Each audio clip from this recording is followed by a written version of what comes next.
Hello everyone, Jeff here again with another Spin Zone video for you. I've got 10 albums here that I've listened to since last Saturday, so without any further ado, let's jump right in. I'm not really going to be pulling records out and showing you, what they look like and gatefolds or anything like that because there's just too many here to go through, and I want to make this video a little bit shorter than the last few that I've made. So last Saturday I posted this one on Facebook. This is we listened to this last Saturday. My wife likes Genesis, and she saw that I acquired all of these early Genesis albums, so she wanted to start listening to them with me. So I said, by all means, let's do it. And this is a reissue from 1979. It's a 2-disc set featuring the Nursery Crime and Foxtrot albums. I showed this a couple of months ago. I picked this up at a record show. Actually, I think it was the last record show I went to. And both these albums are great. These are first listens for me, and I'm continually amazed by how different this version of Genesis sounds compared to the later Phil Collins led version, the more pop hit oriented version of the band. And B, I'm surprised at how much I'm liking it. It's very proggy. Obviously they were a prog band back then, and it has that 70s prog rock classic sound to it. So in that regard, this is very, very enjoyable stuff to listen to. And I know all you older, more knowledgeable Genesis fans, hopefully you're not shaking your head at me too hard because I'm sounding like an idiot here, but I really like it. So I'm more than happy to continue on doing this, and probably in the coming week we'll be hitting up some more of the Genesis albums. As you guys know, I'm a shift worker. Let me move this over here. And my shift changes every week, and this past week here, it's Friday now. I'm off today. It's my one day off in like a 2-week stretch. I was on second shift this past week, meaning, I worked from about 2 p.m. to 10 p.m. Now that school's in session, the wife and kids are out of the house by like 6:30 in the morning. So half the time I'm still asleep when they leave, and sometimes I'm awake sort of when my wife leaves, and I can at least say goodbye to her for the day. But this week I kind of live the bachelor life, at least in the mornings until I have to go to work. So that's one of the reasons why I was able to go through so many records. I'll just go through it as the plan that formulated in my head as I went throughout the week. I realize, having 10 albums to show in a week's time really flies in the face of the whole bonding with albums theme that the VC's been talking about lately. But that's part is true, but I started listening to a lot of these Robyn Hitchcock albums that I showed in my last video. And even though I only played them once for this week, except for one, I'm going to be coming back to these albums again and again as time goes by. So I don't feel too bad about kind of like blowing through these albums quickly, for lack of a better term. But some of the other ones that I'll show, they're not like really like deep artistic statements that you need to like absorb and listen to multiple times and bond with. So anyway, the first one I played is, I kind of am going in chronological order here, This is Robyn Hitchcock's Groovy Decoy album. And here's the back. This one was kind of tough because it's actually the first album of his that I didn't really 100% like all the way through. I don't really know why. The songs on this one just didn't seem to do it for me all that much. I mean, there were a few exceptions, but yeah.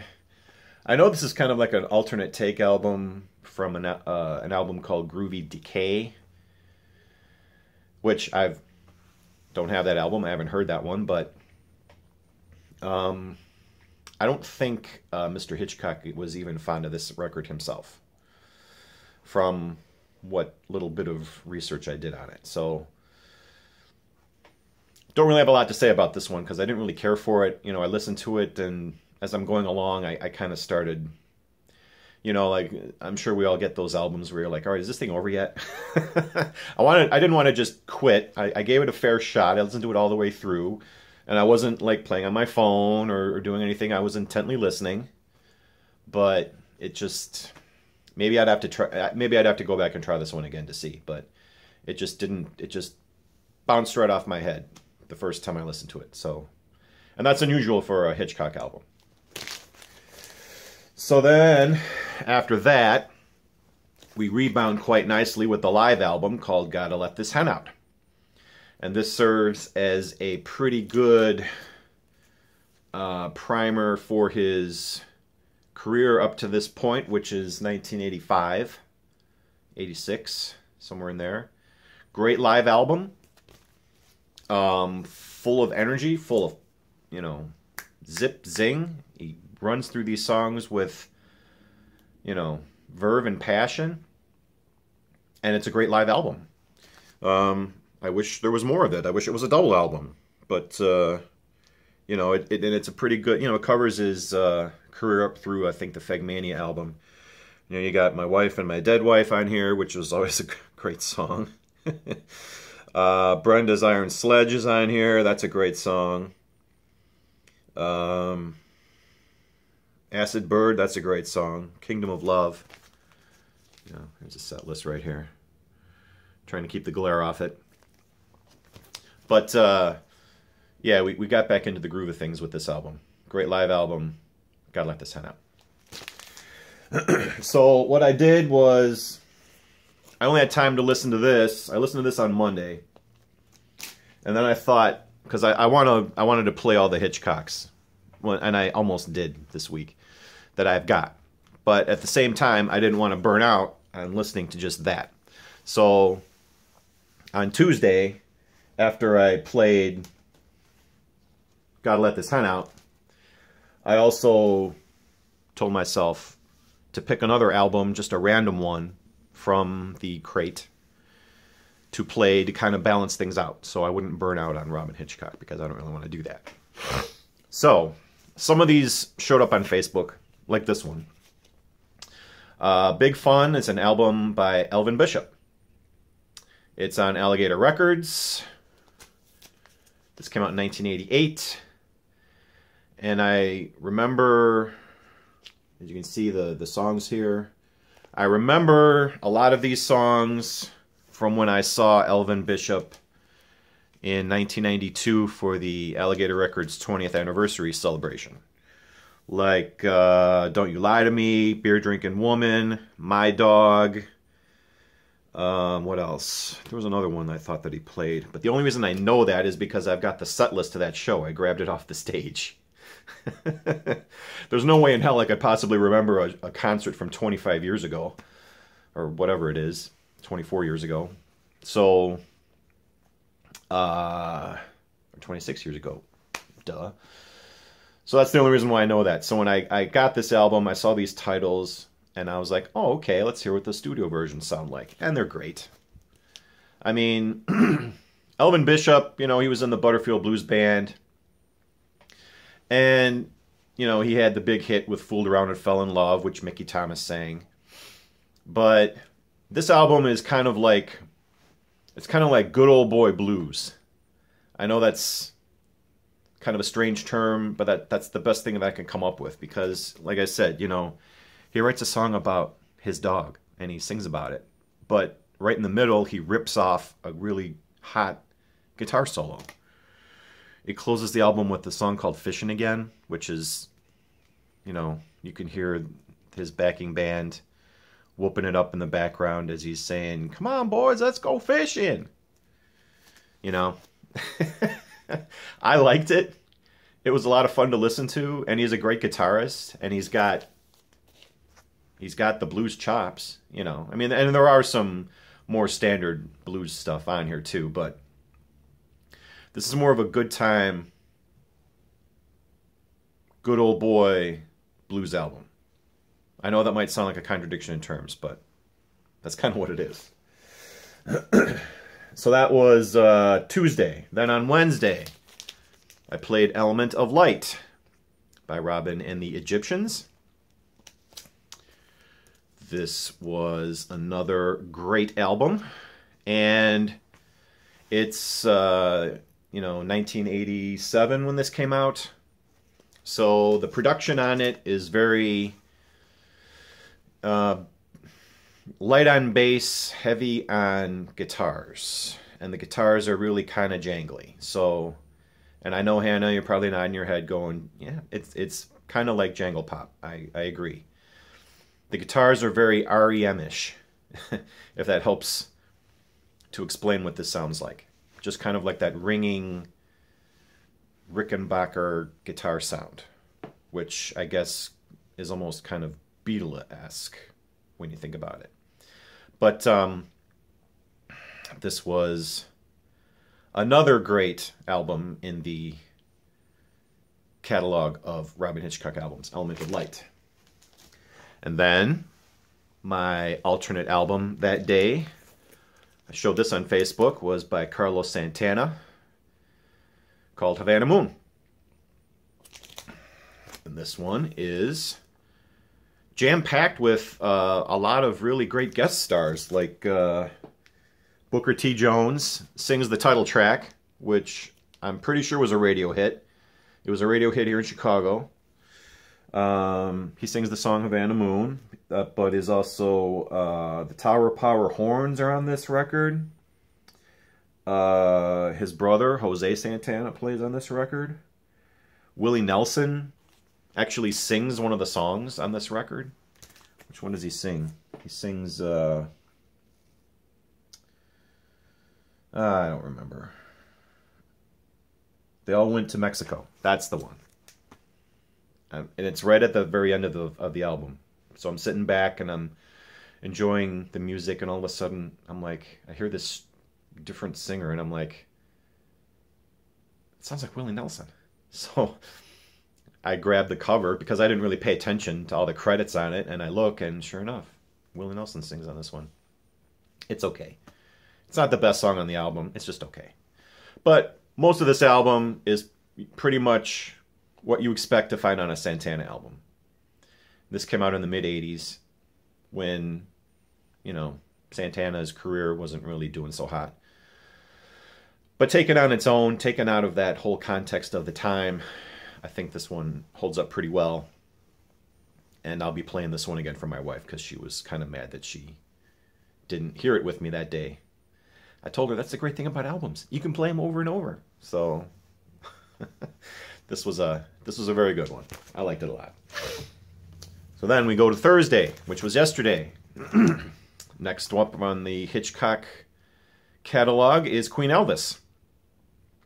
Following in the footsteps of Element of Light and Globe of Frogs, which was the album that came out after that. This one has very much the same sound. Madonna of the Wasps is a great song. I think that was a radio hit. The Devil's Coachman, One Long Pair of Eyes, Veins of the Queen. These are all great classic Hitchcock songs. And I have to say, it's been very interesting listening to him with a full band playing electric, because I'd been focusing on some of his other albums, like, say, I, which is, you know, just him playing by himself with a guitar. And it's nice to hear him in a full band setting. And of course, the title track, Queen Elvis, doesn't even appear on this album. It actually does appear on the I album, which came out after this one. So, not that that means anything, but this was another one that I really enjoyed, I have to say. And then I played this one right before I went to work yesterday while I was making a pot of chili, and it turned out great. By the way, Still Alive and Well was the title of this album. I know I showed this one before. This one, it has more of a harder rock edge than some of the other albums of his that I've listened to up to this point. And of course, Rick Derringer is still here in the band with him. But they cover Let It Bleed by the Rolling Stones. That's actually the album closer. Rock Me Baby, All Tore Down. Pretty much, you know, a 70s blues rock album. That's why I say, you know, this one and like the Elvin Bishop or even the Santana, I mean, it's not like you're going to be parsing the lyrics really closely and listening to, you know, all of these fine details in the songs, you know, trying to bond with them. This is just a good time record, you know. You pretty much know what you're going to get with Johnny Winter and the other albums that I showed too. So that's why I don't feel so bad for listening to a larger quantity of records this week than normal. So, and this is a great album. You know, it's a great album to just put on and just jam to. So, and then this morning, I listened to Perspex Island. This is probably my favorite one of the bunch so far. I still have a couple left that I haven't gotten around to listening to yet. I'll probably do that next week. But I was very familiar with a lot of the songs on this one, like So You Think You're in Love, Ultra Unbelievable Love. Those were two great songs of his, and I know they were hits, at least here in Chicago. Oceanside, which opens the album, I recognized, even though I didn't necessarily know what the title was. And just about every song is higher energy, more rocking, except for the very last song. They actually slowed it down for the very last song. So, Perspex Island is right up there with probably, I would say, of the ones I've listened to, probably Globe of Frogs in terms of having hits mixed with just great album tracks. And he recorded this with the Egyptians again.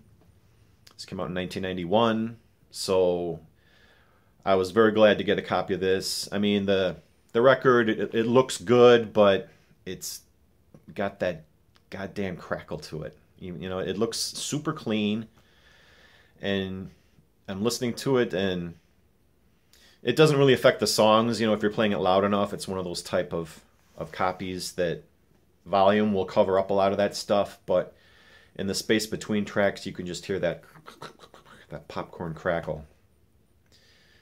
I don't know. I may have to Scrubbing Bubbles this one. I don't know. But for the most part, this sounded really great, and the songs are great.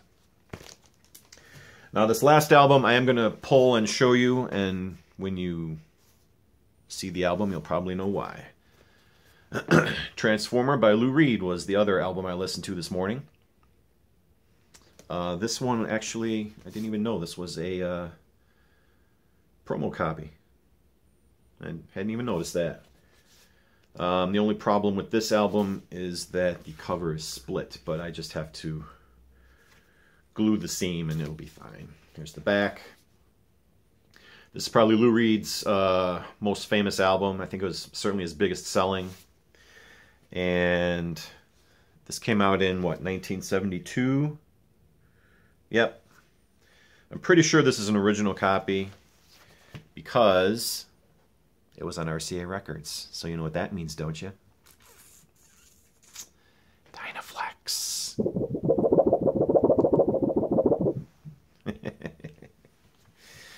This copy, too, if you look at it, you know, it looks pretty clean. You know, it's not got any marks on it, no scuffs, no scratches. It looks very nice, almost new. And you play it and you hear the same crackling popcorn sound. I suspect there might be a little bit of groove damage on this because the very end of Satellite of Love actually got very distorted and loud and just very dissonant. And then it went away just like that. So I suspect there's probably a little bit of damage to this copy, even though it looks pretty. So, but for the most part, it played pretty good. I found this at garage sale for, what did I pay for this? $1. So, you know, I'm not the hugest Lou fan, but I like this album. There's enough good songs on this one. And of course, you know, Walk on the Wild Side is on this one.